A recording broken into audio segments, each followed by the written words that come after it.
Armstrong அவர்களால் பயன்பெற்றவர்கள், அவரை நேசித்தவர்கள், அந்த இயக்கத்தை நேசித்தவர்கள், ஜெய்பி வாசகத்தை நேசித்தவர்கள், ஆம்ஸ்ட்ராங்கை பற்றி தெரிஞ்சவர்கள், உதவி பெற்றவங்க அழுகுறாங்க சார். அதில் ஒரு நியாயம் இருக்கு சார். நீ ஏன்டா அழுகுறீங்க? அதை கடந்து யார் சார் அங்கே அழுகுறாங்க? ஏங்க 2-3 பேர் ஒரு அழுதானுங்க, எல்லாம் பேப்பர்லாம் போட்டாங்க, அவர் அப்படியே அழுதுவே இருக்கிறாருனாங்க. அப்போ அது ஒரு டைவர்ட்டிங் பாலிடிக்ஸாக தான் நானும் பார்த்தேன். நீங்கள் ஒரு ரவுடியால் ஆம்ஸ்ட்ராங் அவர்களை நிச்சயமாக கொல்ல முடியாது. ரவுடிகள் திட்டம் போட்டு ஆம்ஸ்ட்ராங்கை ஈஸியாக அடிச்சிடலாம்லாம் நினைக்க முடியாது. ஆனால் ஆம்ஸ்ட்ராங்கை அவர் ஒரு ரவுடி இல்லை, அவர் ஒரு கிரிமினல் இல்லை.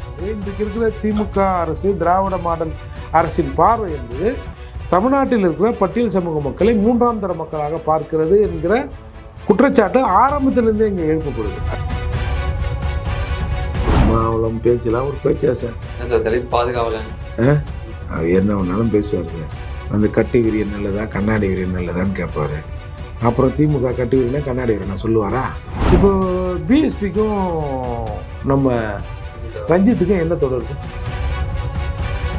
இதே விடுதலை சிறுத்தைகள் காவிரியில் தண்ணியை திறந்து விடு அப்படின்னு நீங்கள் போராட்டான்னு வச்சுங்க, அடுத்த தடவை ஒரு பார்டர் தாண்ட முடியாது, கதை முடிஞ்சிடும், உள்ள விட மாட்டாங்க. அங்கே எங்கன்னா வந்து சிறுத்தை கிருத்தன்ற ஏன் நேரடியாக கண்டனத்தை தெரிவிப்பதற்கு தமிழக அரசுக்கு என்ன பயம்? அப்போது ஏதோ ஒன்று உங்களை தடுக்குது. ஏன்னா நம்முடைய திமுகவின் பல வேலைகள் பல சேனல்கள், பல சொத்து பத்து, அவங்க சொந்தக்காரங்க எல்லாம் பெங்களூரில் இருக்கிறாங்க, கர்நாடகாவில் இருக்காங்க. என்னத்துக்கு நாம் போய் ஏதாவது சொன்னோன்னா அவன் மூடு முட்டி திடீர்னு சன் டிவி நிறுத்துறான்பா, அதை நிறுத்துறான், உதயா டிவி நிறுத்துறான், இவன் கத்துவான். ஒரு நாள் குடும்பத்தில் பிரச்சனை வரும், நீ வாய் விட்டதால் பாரு டிவியை மூடுறான் அப்படின்னு பிரச்சனை வரும். என்னத்துக்கு பார்ப்போம்.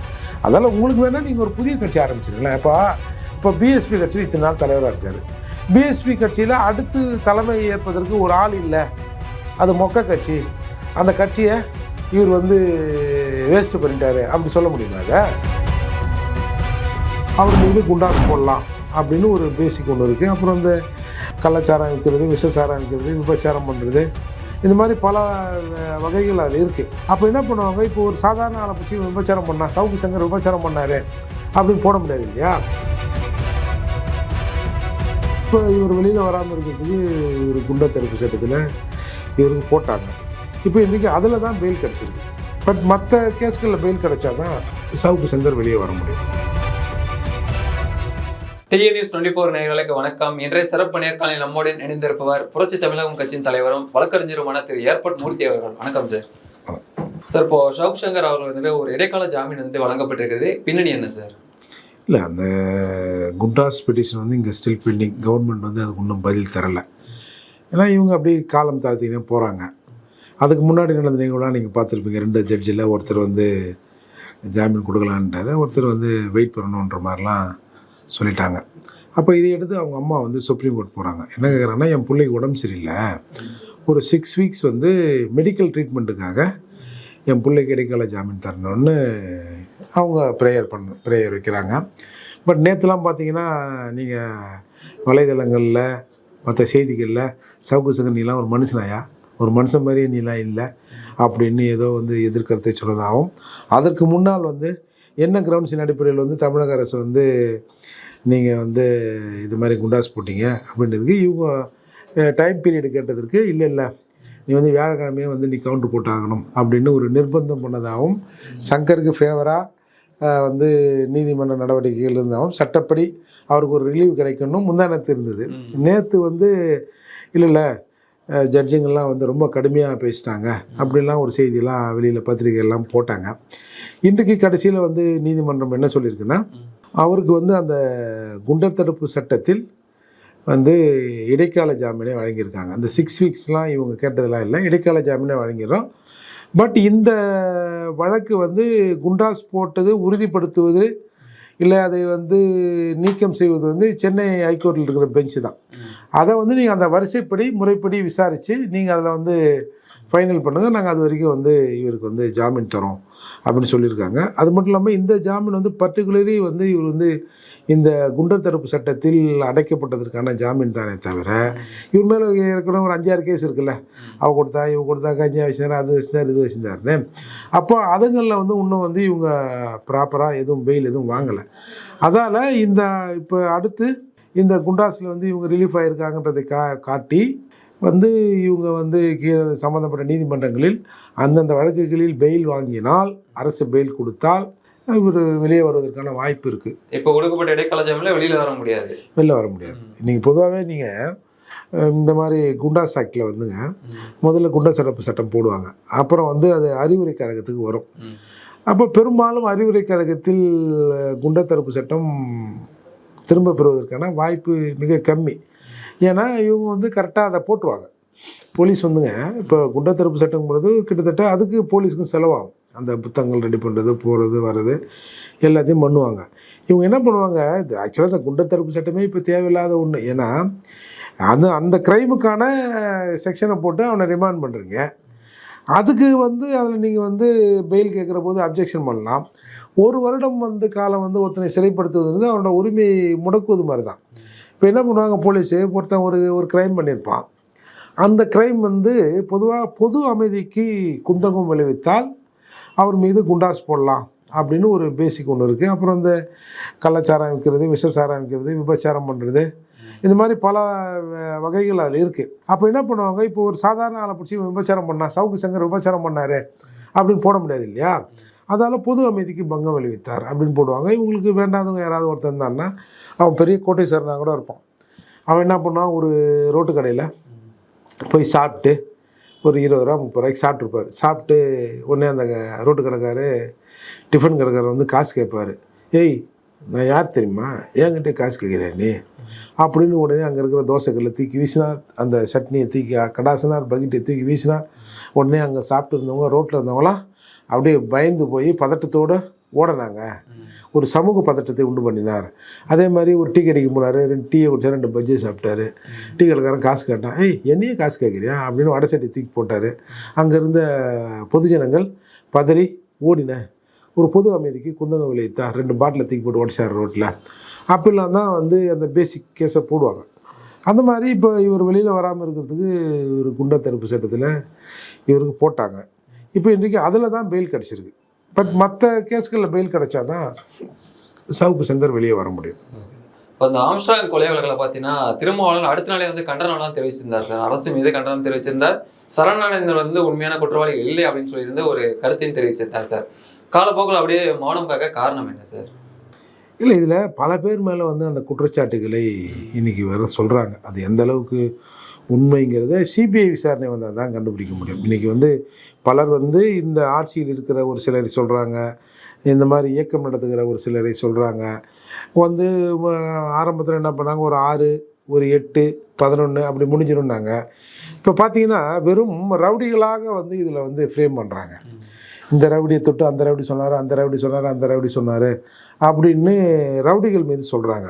பட் இந்த ரவுடிகளுக்கு இது வந்து செய்ய சொல்லி யார் சொன்னதுங்கிறது நமக்கு வந்தாகணும். இப்போ பிஎஸ்பிக்காரங்க கூட இது வந்து ஒரு பொலிட்டிக்கல் மர்டர், அதால் இந்த பொலிட்டிக்கல் மர்டர் பின்னாடி யாரோ ஒரு பொலிட்டிக்கல் சக்தி இருக்கிறது, அந்த சக்தியை வந்து வெளியே கொண்டு வரணும் அப்படின்ற மாதிரி பிஎஸ்பிக்காரர்கள், பொதுவாக சமூக ஆர்வலர்கள், இந்த சமூகத்தில் இருக்கிற பெரும்பான்மையானோர் வந்து இன்றைக்கி அந்த சிபிஐ விசாரணை கேட்குறாங்க. அதோடு மட்டும் இல்லாமல் அந்த இறப்புக்கு வந்த மாயாவதி அவர்கள் ஒன்று தெளிவாக சொன்னாங்க.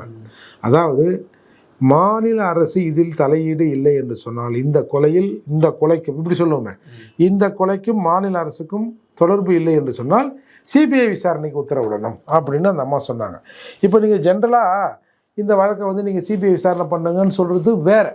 அப்போது மாநில அரசுக்கு இதில் தொடர்பு இல்லைன்னா நீ வந்து சிபிஐ விசாரணை வையின்னா அவங்களுக்கு ஏதோ ஒரு தகவல் கிடைச்சிருக்கும்ல. இப்போ வந்து நம்ம இப்போ ரோட்டில் போகிறவன், டீக்கல்ல பேசுகிறவன், இல்லை வேற எங்கன்னா ஒரு இதில் பேசுகிறவங்க ஒரு காணொலி வெளியிடுறோம், அந்த மாதிரி மாயாவதி அவர்கள் பேச முடியாது இல்லையா.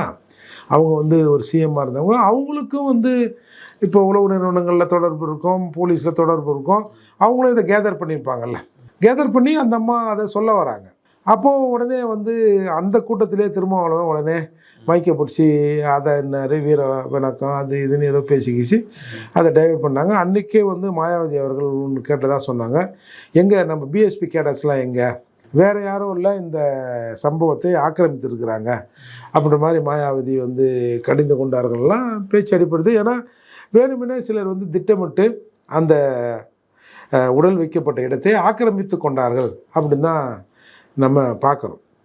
இப்போது எனக்கு அதிலே ஒரு சந்தேகம், மக்கள் வந்து எமோஷனாக இருக்கான். அந்த எமோஷன் யாராருக்கு எதிராகவோ திரும்புது. இவன் பண்ணியிருப்பான், அவன் பண்ணியிருப்பான், இவருன்னு திரும்பும்போது ஒரு 2-3 பேர் அங்கே ஒரே அழுகுறான் மேடையில். ஏன் அழுகுறான்? அப்போது இந்த மக்களின் கோபத்தை அழுகாட்சியாக மாற்றுறானுங்க.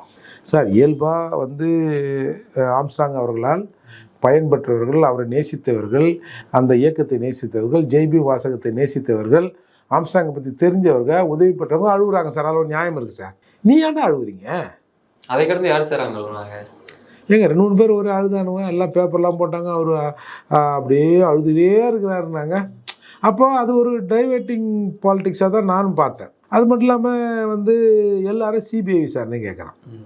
இப்போ ஒருமித்த குரல் எது மெஜாரிட்டின்னு பார்க்கணும்ல. மெஜாரிட்டியான பீப்புள் வந்து சிபிஐ விசாரணை வரணும். ஏன்னா வந்து போலீஸ் வந்து இதில் வந்து ஏதோ சில விஷயங்களை போலீஸ் மறைக்குதுன்னு எல்லாரும் நினைக்கிறான். அது வந்து ஒருத்தருக்கு சந்தேகம் வருது, இயல்பு தானே. அந்த சந்தேகத்தை தீர்த்து வைக்க வேண்டியது அரசாங்கத்தின் பொறுப்பு. நீங்கள் வந்து அந்த சம்பவம் நடைபெற்ற இடத்துல அன்னைக்கு இருந்த கமிஷனர் போய் பார்க்கல அப்படின்னு ஒன்று சொன்னாங்க. அதுக்கப்புறம் வந்து அவர் மாற்றப்படுகிறார். அவர் மாற்றப்பட்ட உடனே என்ன சொல்லிட்டாங்க, வந்து ஒரு 50 கோடி ரூபாய் ஏதோ அவருக்கும் வந்து இதுக்கும் ஏதோ பரிமாற்றம் நடந்திருக்குன்ற மாதிரிலாம் பிரபல தொலைக்காட்சி நிறுவனங்களில் செய்தியாக போட்டாங்க, மீம்ஸாக போட்டாங்க. அப்போது இதையெல்லாம் மக்கள் பார்க்குறாங்கல்ல.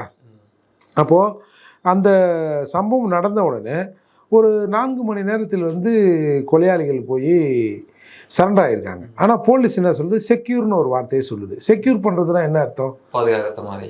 செக்யூர்னா ஒரு இடத்துல இருக்காங்க, நாங்கள் போய் செக்யூர் பண்ணோம். ஒரு இடத்துல இருக்காங்கன்னா அவங்கள நீ அரெஸ்ட் பண்ணணும், அதுதானே இயல்பு. செக்யூர் பண்ணுறது வந்து சாதாரண அந்த ஆர்ப்பாட்டங்களில் இப்போ வந்து ஒரு பர்மிஷன் வாங்காமல் ஒரு ஆர்ப்பாட்டம் பண்ணுறோம். ஒரு 40 பேர் 50 பேர் நின்று ஆர்ப்பாட்டம் பண்ணான்னு வச்சுக்கோங்க. போலீஸ் வரும், நீங்கள் வந்து பர்மிஷன் வாங்கலை, நீங்கள் வந்து இது வந்து லா அண்ட் ஆர்டர் பிரச்சனை ஏற்படுத்தும், நீங்கள் வந்து கலைஞ்சி போகணும், 4 பேருக்கு மேலே இங்கே கூடக்கூடாது, இவ்வளோ பேர் எதுக்கு கூடனீங்க, ஏதோ ஒரு நோக்கம் இருக்குதான் நாங்கள் நினைக்கிறேன், நீங்கள் கலைஞ்சி போங்கன்னு சொல்லுவாங்க. இல்லை நாங்கள் வந்து இந்த இதுக்காக வந்திருக்கோம், இந்த ஆர்ப்பாட்டம் பண்ண போகிறோம், இல்லைங்க நீங்கள் பர்மிஷன் வாங்கி குறிப்பிட்ட இடங்களில் தான் நீங்கள் நடத்தணும்னு சொல்லுவாங்க. அதெல்லாம் முடியாதுங்க அப்படின்னு பிறகு சரி நான் உங்களை செக்யூர் பண்ணுறேன், வண்டியில் ஏறுங்க. அதுதான் செக்யூர். ஒரு கொலை கூட்டத்தில் எப்படி செக்யூர் பண்ணாங்கன்னு தெரியல. அதோடு மட்டும் இல்லாமல் பல பேர் பிஎஸ்பிக்காரங்களே சொல்கிறாங்க, இவர்கள் வந்து பெரியபாளையத்தம்மன் பக்கத்தில் இருக்கிற ஸ்டேஷனில் ஏதோ சரண்டர் ஆனதாகவும் அங்கேருந்து அண்ணா நகருக்கு வந்ததாகவும் சொல்கிறாங்க. அதில் ஒரு தெளிவான பார்வை இன்னும் அரசு சொல்லலை.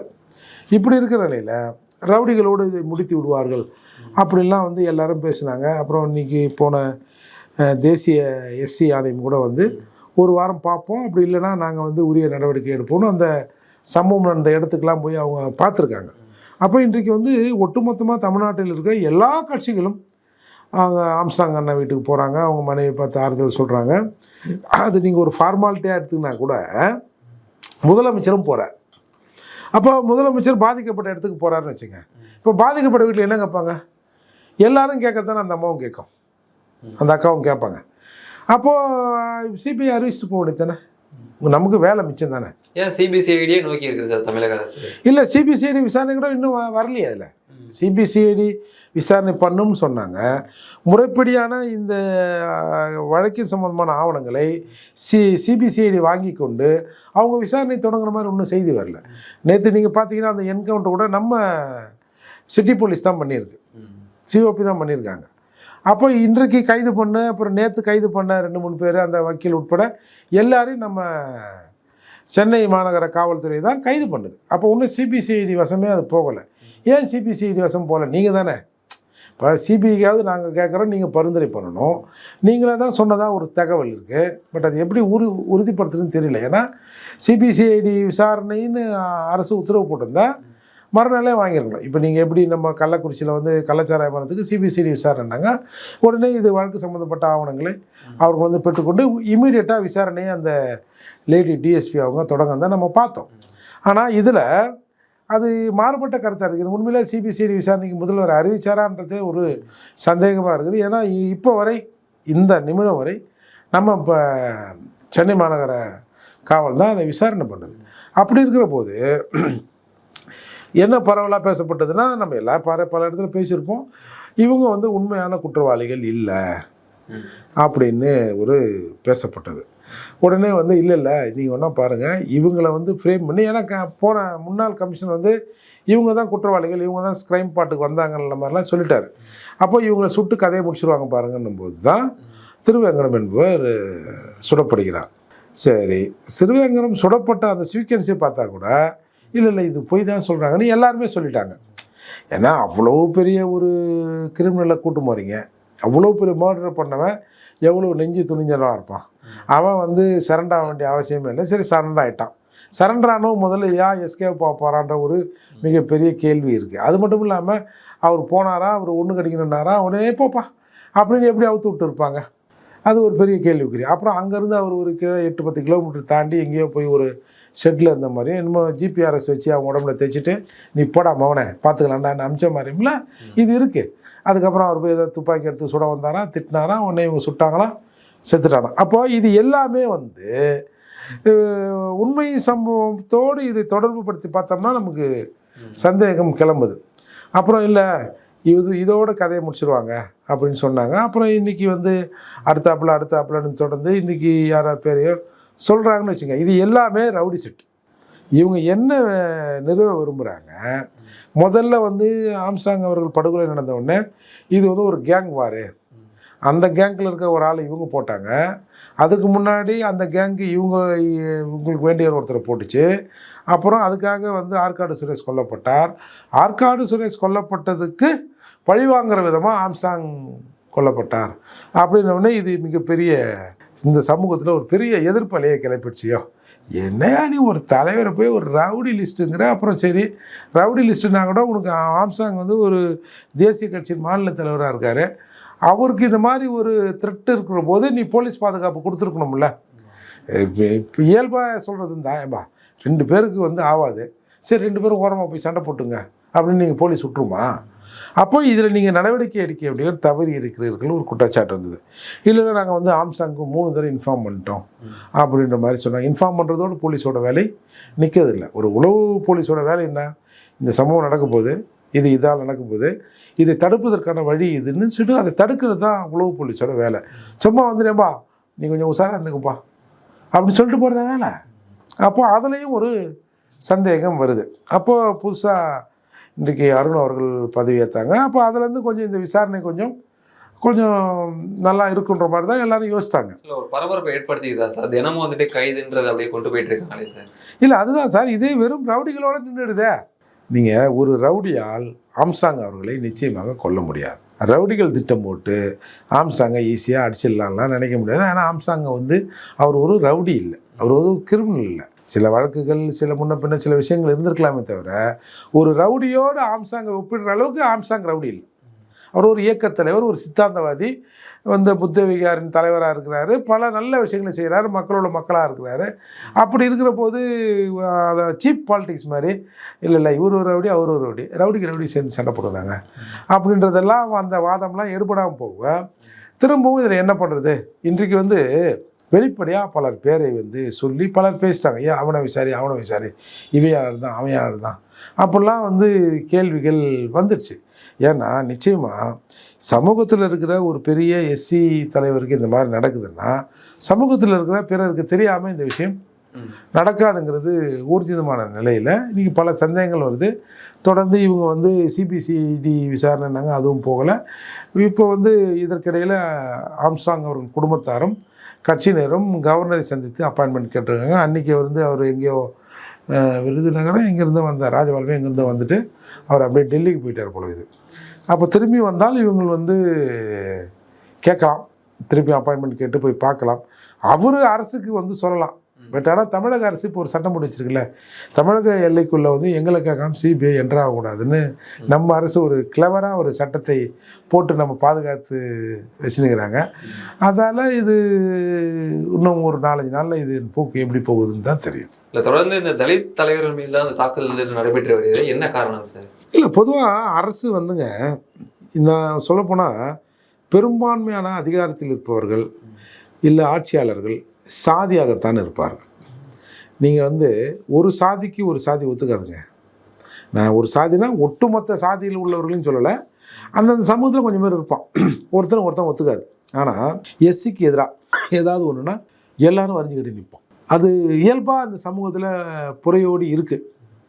அப்படி இருக்கிற நிலையில் தொடர்ந்து எஸ்சி தலைவர்கள் தாக்கப்படுவது, எஸ்சி தலைவர்களுக்கு அவங்க ஏதாவது வந்து எங்கன்னா போனாங்கன்னா அவங்க வண்டியை செக் பண்ணுறது, அவன் உயிர் பாதுகாப்புக்கு அவன் ஏதாவது வச்சுருப்பான், நீங்கள் பாதுகாப்பு கொடுக்க மாட்டேறீங்க, அப்படிப்படுத்து அவனை நிராயுத பாணி ஆக்குவது, எதிராளிகளுக்கு தகவல் சொல்லுவது, இந்த மாதிரியான பல விஷயங்கள் இருக்குது. நீங்கள் பார்த்தீங்கன்னா தொடர்ந்து இந்த சமூக தலைவர்களாகவே கொல்லப்பட்டு வராங்கன்னா அதுக்குன்னு எதிர் தரப்புலேருந்து கொல்லணும்லாம் சொல்ல வரல.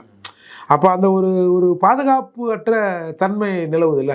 இப்போ நம்ம கூட ஒரு பிரச்சனைனா போலீஸ் சொல்லு, சார் கொஞ்சம் நிலைமை ஒரு மாதிரியாக இருக்குது, ஒரு 4 நாள் கொஞ்சம் உங்கள் மூமெண்ட்டை குறைச்சிங்க.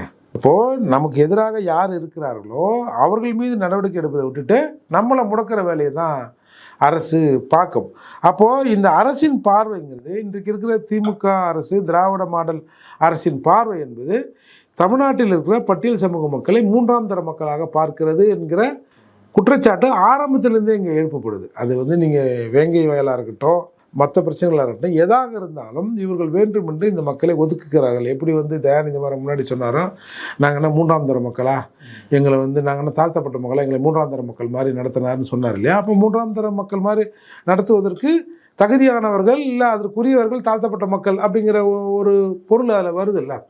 அதே மாதிரி திமுகவுடைய பிரபலங்கள் வந்து நாங்கள் போட்ட பிச்சைங்கிறது, கண்ட நாயெல்லாம் இன்றைக்கி வந்து பிஏ போட்ட வாங்கிடுச்சுன்னு சொல்கிறது. அப்போ இதெல்லாம் ஒரு சாதிய வன்மம் தானே. அப்போது இது யாரோ ஒருத்தர் சொன்னால் இது அவனோட தனிப்பட்ட குரல்னு சொல்லலாம். திமுகவில் இருக்கிற நம்ம பொன்முடி, KN நேரு, அப்புறம் RS பாரதி, தயாநிதி, TR பாலு, இந்த மாதிரி தொடர்ந்து ஒரு பெரிய லிஸ்ட்டு நீண்டு கொண்டே போகுதில்ல. அப்போது இந்த அரசு இந்த மக்களை ஒரு மக்களாக பார்க்கவில்லை என்கிற பொழுது இத்தகைய அட்ராசிட்டி நடக்கிறதா தான் நான் பார்க்குறேன். இப்போ என்கவுண்டர், அதாவது திருவேங்கடம் என்கவுண்டர் அடுத்து திருமாவளவன் ஒரு கருத்து தெரிவிச்சிருக்காரு சார். அதாவது மரண தண்டனையே கூடாது என்பதற்காக மாநாடு நடத்திய கட்சி வந்து விசிகா, ஆயுள் தண்டனை என்ன கொடுக்கலாம் அப்படின்னு சொல்லி ஒரு கருத்து தெரிவிச்சிருக்காரு. எப்படி பாக்குறீங்க சார்? சார் திருமாவளவன் பேச்செல்லாம் ஒரு பேச்சா சார்? என்ன சார் தலித் பாதுகாவலன் என்ன வேணாலும் பேசுவார் சார். அந்த கட்டி விரியன் நல்லதா கண்ணாடி விரியன் நல்லதான்னு கேட்பார். அப்புறம் திமுக கட்டி விரியனா கண்ணாடி விரியனா சொல்லுவாரா? வெக்கமானம் சூடு சொன்ன பார்த்தா நாங்கள் அரசியல் செய்ய முடியாதுன்னுவார். பெரிய கட்சிகள் என்ன சொல்கிறாங்களோ அதை செய்ய வேண்டிய கட்டாயத்தில் இருக்கிறோன்னுவார். நீங்கள்லாம் பொது தொகுதிக்கு ஆசைப்படலாமோன்னு அவர் கேட்டார்னு சொல்லுவார். அப்புறம் வாழும் அம்பேத்கராக கலைஞரை பார்க்குறேன்னுவார். அது ஒரு பேச்செல்லாம் ஒரு பேச்சா? அதெல்லாம் ஒரு பிழைப்புவாதம் தானே. நீங்கள் இந்த என்கவுண்டரை பற்றி கேட்குறாங்க. ஒன்று என்ன சொல்கிறாரு, என்கவுண்டர் வந்து இது வருத்தம் அளிக்கிறது, ஆனாலும் ஒரு ஆறுதல். இன்னும் ஆம்சாங் கொலைகள் ஈடுபட்டவர் ஒருத்தர் வந்து சுட்டது இவருக்கு ஆறுதலாம். சுட்டவங்கள்ட்ட தான் உண்மை இருக்குது, அது என்ன உண்மைன்னு தெரியணும்னு எல்லாரும் சொல்கிறோம். இது ஏற்கனவே இந்த மாதிரி நடக்க போகுதுன்னு சொல்கிறோம். நீங்கள் சொல்லப்போனால் ஒரு பெட்டிஷன் ஒன்று கடந்த 9/7/24 ஒரு வழக்கறிஞர் ஒரு தேசிய கமிஷனுக்கும் தேசிய எஸ்சி கமிஷனுக்கும் சுப்ரீம் கோர்ட் ரிஜிஸ்ட்ரார், நம்ம சென்னை ஹைகோர்ட் ரிஜிஸ்ட்ரார், இந்த மாதிரி சிபிஐ, டெல்லி சிபிஐ, இங்கெல்லாம் வந்து ஒரு பெட்டிஷன் அமைச்சிருக்காரு. அந்த பெட்டிஷன் என்ன சொல்கிறாரு, to give strong police protection to so called surrender murder as they should not become victims of fake encounter to bring out the truth. அதாவது இன்றைக்கு கொலை குற்றவாளிகள் செய்தோம் என்று சரண்டர் ஆகி இருக்கிறவர்களுக்கு ஃபேக் என்கவுண்டரில் கொள்வதற்கான வாய்ப்பு இருக்குது. எனவே அந்த சரண்டானவங்களுக்கு உரிய போலீஸ் பாதுகாப்பை தரணும், அவங்க சுடுவதற்கான வாய்ப்பு இருக்குன்னு சொல்லியிருக்காரு. அதே மாதிரி இந்த சம்பவத்தை நேரில் பார்த்த ஐவிட்னஸுக்கு போலீஸ் வந்து ப்ரொடெக்ஷன் போடணும் அப்படின்னு சொல்லியிருக்காரு. அது இது வரைக்கும் நடைபெறதா தெரியல. அதே மாதிரி சம்பவம் நடந்த அன்றைக்கி ஒரு 3 காவல் நிலையங்களில், அதாவது Sembiyam government hospital police station, Peravallur police ஸ்டேஷனில் இருக்கிற காவலர்களை வேறு பணிக்கு ஒரு உயர் அதிகாரி திருப்பி விடுறாரு. அதால் அந்த சமயத்தில் 11:30 ஹவர்ஸ்ன்னு சொல்கிறாரு. அந்த சமயத்தில் சம்மந்தப்பட்ட 3 காவல் நிலையங்களில் இருக்கிற உள்ளே இருக்கிற சிசிடிவி, வெளியே இருக்கிற சிசிடிவி எல்லாத்தையும் ஆடியோவோடு நீங்கள் வந்து பாதுகாத்து வைப்பதற்கு ஆணையம் நடவடிக்கை எடுக்கணும் அப்படின்னு சொல்கிறாரு. அதே மாதிரி இவங்க இந்த குற்றவாளிகள் சரண்டர் ஆனதாக சொல்கிறாங்கள்ல, சரண்டர் ஆவதில் வந்து இங்கேயான்னு ஒரு மாறுபட்ட கருத்து இருந்தாலும் ஏதோ ஒரு ஸ்டேஷனில் வந்து சரண்டர் ஆகிருப்பாங்கள்ல, அந்த சரண்டர் ஆகிற சமயத்தில் அந்த ஸ்டேஷனில் வாசல்லையும் வெளியிலையும் உள்ளேயும் இருக்கிற சிசிடிவி காட்சிகளை ஆடியோவோடு வந்து நீங்கள் பாதுகாத்து வைப்பதற்கு ஆவணத்திற்கு ஆணையம் வந்து ஆவணம் செய்யணும்னு ஒரு சந்தேகத்தை கிளப்பியிருக்கார். இப்போ இந்த சந்தேகங்கள்லாம் நடக்கிற மாதிரி இல்லை அவங்க ஃபேக் என்கவுண்டரில். சார் இன்றைக்கி இப்போ புதிய வந்திருக்கிற சட்டத்தில் அக்யூஸ்டுகளுக்கு ஹேண்ட்கேப் போடலான்னு சட்டம் சொல்லிடுச்சு. அப்படி இல்லை இவன் வந்து ஒரு பெரிய குற்றவாளின்னா அவனுக்கு ரீடிங் செயின் போடுறதுக்கு கோர்ட்டில் நீங்கள் வந்து ஆர்டர் வாங்கலாம். இப்போது அதாவது முன்னாடிலாம் பார்த்தீங்கன்னா ஒரு காலில் 2 ரிங்கி மாதிரி போட்டு அதுலேருந்து 2 செயின் வரும். செயின் வந்து செயின் முனையில் ஒரு இரும்பு குண்டு இருக்கும். இந்த குண்டை தீக்கினே நடப்பானுங்க. ஒரு துண்டை போட்டு குண்டை மடிச்சுட்டு அப்படி ஸ்டைலாக நடப்பானுவோம். இதையெல்லாம் ஹியூமன் ரைட்ஸ்னு சொன்ன பிறகு அது நீதிமன்றம் அதை வந்து போடக்கூடாதுன்னு சொல்லிடுச்சு. அப்புறம் சில ஸ்பெஷல் கேஸில் சார் இந்த மாதிரி இவன் வந்து டேஞ்சரஸ் அக்யூஸ்டாக இருக்கான் அப்படின்னும் போது இந்த மாதிரி ரீடிங் செயின் போட்டு பிடிச்சிக்கலான்னு கோர்ட்டே சொல்லிடுச்சு. அப்படி இருக்கிற போது இந்த மாதிரியான குற்றவாளிக்கு நீங்கள் ரீடிங் செயின் போட்டு கூட்டு போனால காலையில் போனதே வந்து நமக்கு ஒரு சந்தேகத்தை கிளப்புது. அப்போது இந்த மாதிரியான சந்தேகங்கள் இருக்குது சார் நம்ம வந்து இந்த காவல்துறை தப்பாக நடவடிக்கை எடுக்குதுங்களா கூட ஒட்டு மொத்தமாக கூட முடிவு பண்ண வேணாம். ஆனால் பாதிக்கப்பட்ட ஒரு தரப்பிலிருந்து நாங்கள் சிபிஐ என்கொயரி கேட்குறாங்க. அந்த கட்சி தலைவர் கேட்குறாங்க. தமிழ்நாட்டில் இருக்கிற பெரும்பான்மையான தலைவர்கள் கேட்குறாங்க. இப்போ அண்ணாமலை அவர்கள் கூட உள்துறை அமைச்சகத்துக்கு அதை எழுதி உள்துறை அமைச்சகத்திலிருந்து நம்ம தலைமைச் செயலாளருக்கு என்ன ஆக்ஷன் எடுத்தீங்க என்ன ஏதுன்னு அதை விளக்கம் கேட்டு கடிதம் வந்ததாக சொல்லப்படுகிறது. அப்போ இன்றைக்கு ஆணையமும் 1 வாரம் டைம் கொடுத்துருக்கு. இந்த மாதிரியான புகார்கள் கிளம்புற நிலை இது ஈஸியாக சிபிஐக்கு மாற்றிட்டு போகலாம்ல. இப்போ சிபிஐ வந்து நம்ம போலீஸோட உதவி இல்லாமல் ஒன்றும் பண்ண போகிறதில்ல. பட் இருந்தாலும் அவங்க வந்து இது வேறு ஸ்டேட்லேருந்து இருக்குதா இல்லை வேறு என்ன பொலிட்டிக்கல் காரணமாக என்ன ஏதுன்னு அவங்க ஒருத்தர் சொல்லி வந்து பண்ண வேண்டிய அவசியம் இல்லை. இப்போ 6 பேர் போகிறாங்கன்னா அந்த 6 பேரும் யாராவது ஒரு விஐபி சொல்லாமல் போயிருக்க மாட்டாங்க அப்படின்ற மாதிரிலாம் பேசிக்கிறாங்கல்ல. திடீர்னு போய் இந்த 6 பேரும் போய் சரண்டர் ஆகிடுவானா? அது மட்டும் இல்லாமல் அந்த சம்பவம் நடந்தப்போ சார் கிட்டத்தட்ட ஒரு 30-40 பேர் அந்த ஸ்பாட்டை சுற்றி இருந்திருக்காங்க. ஒரு 30-40 பேர்னா ஒரு 30 கத்தி 40 கத்தி தானே. சும்மா வேலைக்கு போகிறான் காலையில் 10 மணிக்கு அவனை பிடிச்சி அதை கொடு இதை கொடு பேப்பரை கொடு லைசன்ஸை கொடு ஆர்சி புக்கு கொடுன்னு தொல்லை பண்ணுறாங்க காலையில் 10 மணிக்கு. ஏன் 6 மணிக்கு 7 மணிக்கு பண்ணால் என்ன கேடா அப்படிலாம் பண்ணுறாங்கல்ல. அப்போது அங்கே இருந்து அந்த 40-50 பேருக்கு இருந்தாங்க சொல்லப்படுது. ஒருத்தர் கூட மாட்டலையே. சரிங்க அந்த 40-50 பேர் கூட நீங்களாம் போய் சொல்கிறீங்கன்னு கூட சொல்லுங்க. வந்த 5-6 பைக்கில் ஒரு பைக்கு கூட நீங்கள் மாட்டல எப்படி அவங்க போயிட்டு அங்கேருந்து ஒரு சிக்கல் இருக்குல்ல. அப்போது இது மாதிரியான விஷயங்கள் அடிப்படையில் தான் இதில் வந்து ஒரு உண்மை குற்றவாளி சார் இவங்களுக்கு வந்துங்க ஏற்கனவே சொல்லியிருந்தாங்க 57 கொலை வழக்குகள் சென்னையில் பதிவாயிருக்குன்னு சொல்லியிருந்தாங்க. ஆம்ஸ்ட்ராங் அண்ணன் சேர்த்தது இவங்களுக்கு 58. ஆனால் எங்களை போன்றவர்களுக்கு அது 58 இல்லை. ஆம்ஸ்ட்ராங் அவர்கள் என்பவர் எங்கள் குடும்பத்தில் அண்ணன் தம்பி அப்பன் மாமன் சித்தப்பன் அப்படி குடும்பத்தில் ஒரு நபராக பார்க்குற ஜனங்க இதில் வந்து உண்மை தெரியணும் அப்படின்னு நினைக்கிறாங்க. அது நியாயமான நடவடிக்கை தானே. அது மட்டும் இல்லாமல் அரசியல் இருக்கிற ஒரு முக்கிய அரசியல் கட்சியில் இருக்கிறவங்க பேர்லாம் அரசியல் பரிசெலாம் வரும்போது இதில் உண்மையான விசாரணை நம்ம போலீஸ் எப்படியா நடத்தும்? நம்ம போலீஸ் வந்து உண்மையிலே கண்டுபிடிக்கணும்னு கூட நினைக்கும். ஆனால் மேலேருந்து ஏதாவது ப்ரெஷர் பண்ணியோ போதும் அதோடு நிப்பாட்டியா என்ன சும்மா அப்படியே ஒன்றை தொட்டு கடைசி வரைக்கும் வந்துடுவீங்க போல இது அப்படின்னு அதிகாரத்தில் இருப்பவர்கள் சொன்னால் கேட்டு தானே ஆகணும். ஒரு போலீஸோட செட்டப் அதானே. இல்லை என்ன யாரை சொல்கிறீங்க நாங்கள் பண்ணுவோங்க அப்படி சொல்ல முடியாது இல்லையா. அதால் இதில் வந்து பல குழப்பங்கள் இன்னமும் நீடிக்குது. Okay sir. இப்போ தமிழகத்திற்கு மாநில தலைவராக பகுஜன் சமாஜ் கட்சிக்கு இயக்குனர் ரஞ்சித் வந்து தேர்ந்தெடுக்கிறதா அப்படின்னு ஒரு தகவல்லாம் வந்துட்டு இருக்கு சார். உண்மைதானா அது? என்னது இது நம்ம இப்போ பல கட்சிகளில் இப்போ நம்ம ஜிகே மூப்பனார் ஐயா இருந்தார். மூப்பனார் ஐயா இருக்கிறதுக்கு முன்னாடி ஜிகே வாசன் அவர்களை தெரியறதுக்கான வாய்ப்பு இல்லை. உடனே தலைவராகிட்டாங்க. அது மாதிரி பல கட்சிகளில் நம்ம சொல்லலாம் வாரிசு அரசியலில். இப்போது பிஎஸ்பிக்கும் நம்ம ரஞ்சித்துக்கும் என்ன தொடர்பு? அதாவது ஆம்ஸ்ட்ராங் நெருக்கமாக இருந்தவர். நீங்கள் வந்து ஒரு கொள்கையில் உள்ளவங்க. நீங்கள் நாளைக்கு வந்து இதுவரை திராவிடம் சிறப்பாக செஞ்சுருவீங்க. திடீர்னு உங்களுக்காக நினச்சா இது எப்படிங்க நீங்கள் திமுக அப்படி செய்யலான்னுவீங்க. அப்புறம் மறுநாளே என்னையா அப்படிங்கிறத இல்லை திராவிட மாடல் ஆட்சி வந்து சிறப்பாக செயல்படுதுன்னு சொல்லுவீங்க. அதனால் உங்களுக்கு வேணால் நீங்கள் ஒரு புதிய கட்சி ஆரம்பிச்சிருங்களேன். இப்போ பிஎஸ்பி கட்சியில் இத்தனை நாள் தலைவராக இருக்கார். பிஎஸ்பி கட்சியில் அடுத்து தலைமை ஏற்பதற்கு ஒரு ஆள் இல்லை. அது மொக்க கட்சி. அந்த கட்சியை இவர் வந்து வேஸ்ட்டு பண்ணிட்டாரு அப்படி சொல்ல முடியுமா? அதை அப்படி எப்படி சொல்ல முடியும்? இன்றைக்கு வந்து இடைக்காலமாக ஒரு 6 மாதத்திற்கு இடைக்கால தலைவரை நியமித்திருப்பதாகவும் அதை பற்றி ஆலோசனை நடப்பதாகவும் தெரிய வருகிறது. அதில் வந்து இவர் பேர் இல்லை. சார் நீ வந்து ஒரு டைரக்டர், என்ன இப்போ பிஎஸ்பி கட்சிங்கிறது சார், இதெல்லாம் பாரம்பரியமிக்க கட்சி சார். இன்றைக்கி வந்து பிஎஸ்பியில் பல பேர் வந்து யார் வேட்பாளர்னே தெரியாமல் நேராக பிஎஸ்பி சின்னத்துக்கு ஓட்டு போடுறவங்களாம் தமிழ்நாட்டில் இருக்க தான் செய்யும். ஒரு காலத்தில் நம்ம தருமபுரி, சேலம், இந்த பக்கம் வந்து கடலூர், சிதம்பரம், நெய்வேலி, இங்கெல்லாம் பிஎஸ்பி கட்சி மிக வலுவான கட்சியாக இருந்தது. பொன்னாங்கப்பனார் போன்றவங்கெல்லாம் டெரராக இருந்தாங்க இந்த கட்சியில்.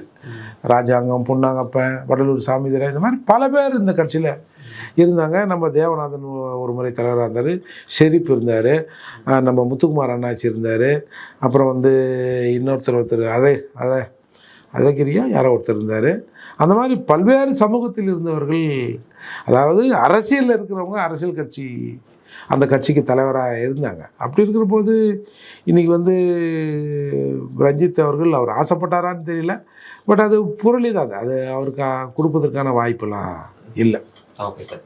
இப்போ மீண்டும் திருமாவளவன் அவர்கள் வந்துட்டு பார்த்தீங்கன்னா, முன்னதாக இந்த கர்நாடகாவில் வந்துட்டு போயிருந்தப்போ இந்த காவிரி விவகாரத்தை குறித்து கேள்வி கேட்டதற்கு மாறாக வந்துட்டு கருத்து சொல்லியிருந்தார் சார். மாறாக என்ன சார் சொன்னார்? அதாவது அந்தந்த மாநிலத்தில் உள்ள கட்சிகள் வந்துட்டு அந்தந்த நடவடிக்கை எடுக்கும் அப்படின்னு சொல்லியிருந்தார் சார்.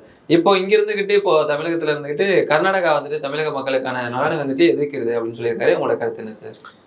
இப்போ நீங்கள் அவர் ஸ்டேட்மெண்ட்டே எடுத்தால் கூட இப்போ காவிரி பிரச்சனைகளில் நீங்கள் என்ன முடிவு பண்ணுவீங்கன்னு கேட்டாங்க. இங்கே கேட்கல, இது கர்நாடகாவே கேட்டாங்க. நம்ம ஊரில் இருக்கிற எவனும் அந்த மாதிரி கேட்க மாட்டாங்கன்னு வச்சிங்களேன். கர்நாடகாவில் கேட்குறாங்க. அப்போ அவர் என்ன சொல்கிறாரு, கர்நாடகாவில் உள்ள விடுதலை சிறுத்தைகள் கர்நாடக நலனுக்காக பாடுபடும், தமிழ்நாட்டில் உள்ள சிறுத்தைகள் அந்தந்த ஸ்டேட்டுக்காக பேசுவாங்கன்னார்ல. சரி, இப்போ பேச வேண்டியதானே. ஒரு டிஎம்சி தண்ணி தான் திறந்து விட சொல்லியிருக்காங்க. அதுவும் அங்கே வந்து கேஎஸ்ஆர் அணையில் 100 அடி கொள்ளளவுக்கு தண்ணி ஏறி இருக்குது. இப்போ மழைலாம் பெஞ்சிருக்குன்னு வச்சுங்க. அதை வச்சு தான் ஒரு டிஎம்சி தண்ணியை டெய்லி திறந்து விடணுன்றாங்க. சித்தராமையா நான் திறந்து விட முடியாதுன்றார். நாங்கள் வந்து சுப்ரீம் கோர்ட் போக போகிறோம், அப்பீலுக்கு போக போகிறோம் அப்படின்னா இன்னும் அப்பீலுக்கு போகலைன்னு வச்சுங்க.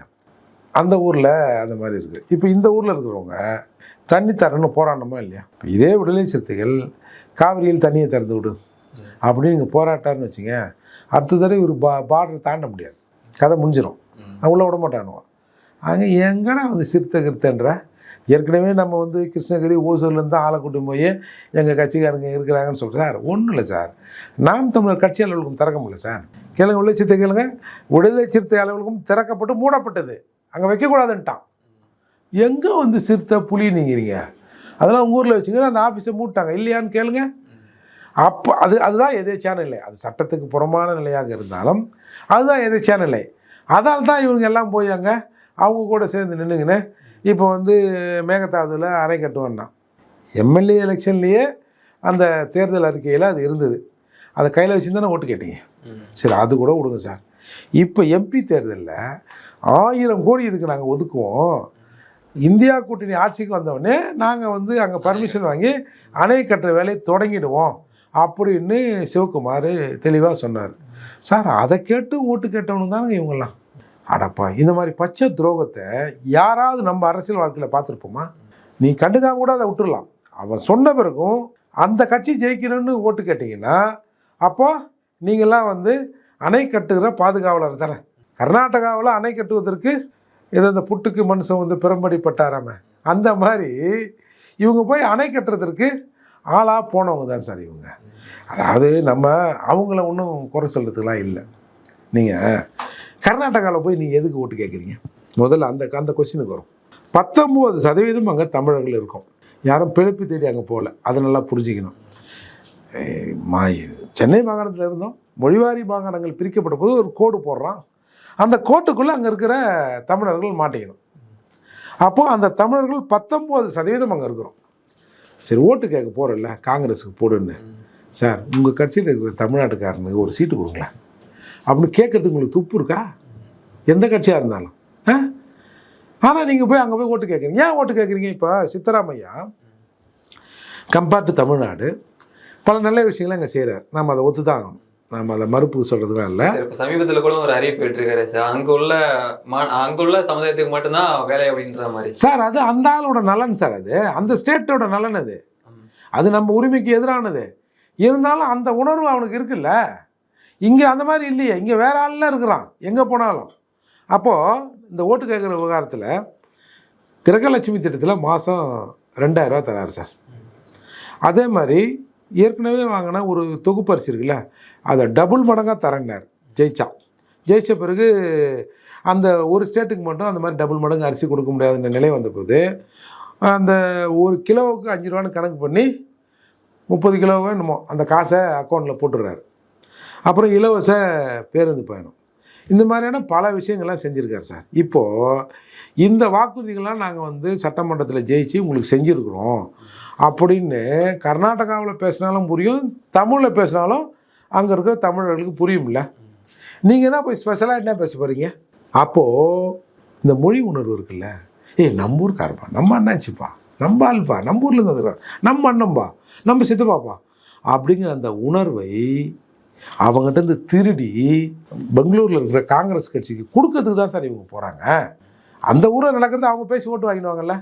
அப்போ ஏப்பா நீங்கள் தமிழ்நாட்டுக்காரங்களாம் வந்து நீங்கள் சொன்னீங்கன்னா கொஞ்சம் காங்கிரஸுக்கு ஓட்டு போடுன்னா, நம்ம அண்ணன் சொல்லிட்டாருப்பா, நம்ம திருமாவளவன் சொல்லிட்டாருப்பா, அவர் சொல்லிட்டாருப்பா, இவர் சொல்லிட்டாருப்பா அப்படின்னு அந்த ஓட்டை திருடி கொடுக்கறதுக்கு தான் நீங்கள் போனீங்க.